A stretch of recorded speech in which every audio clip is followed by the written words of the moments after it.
வணக்கம். எல்லாரும் எப்படி இருக்கீங்க?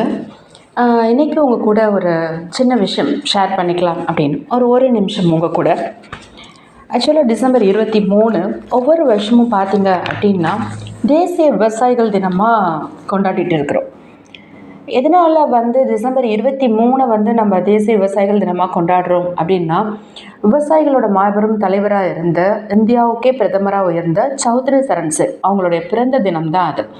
அதனால தான் டிசம்பர் 23 அவரை கௌரவிக்கும் விதமாகவும், விவசாயிகளை கௌரவிக்கும் விதமாகவும் டிசம்பர் 23 தேசிய விவசாயிகள் தினமாக கொண்டாடப்பட்டுருக்கு. இதில் என்ன பெருமை இருக்குது? எல்லாரும் என்னென்னவோ சாதிக்கிறாங்க அப்படின்னு யோசிக்கலாம். உண்மை அது கிடையாது.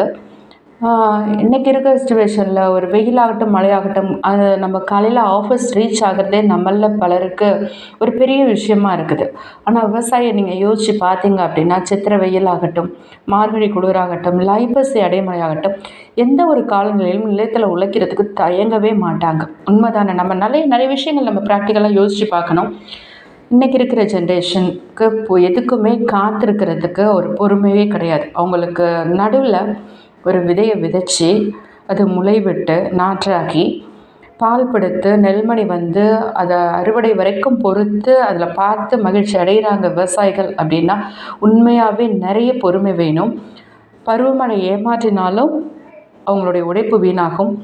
பருவம் தப்பி அறுவடை நேரத்தில் மழை பெய்தாலும் பாதிப்பு தான். ஒரு பருவத்தில் பயிர் செஞ்சு போதுமான விளைச்சல் இல்லாமல் போனாலும் அவங்க மனம் தளர மாட்டாங்க.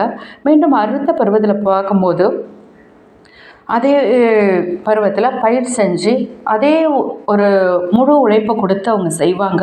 அப்பேற்பட்ட விவசாயிக்கிட்டேருந்து ஒட்டுமொத்த சமுதாயமும் நம்பிக்கையும் விடாமுயற்சியும் கண்டிப்பாக கற்றுக்கணும்.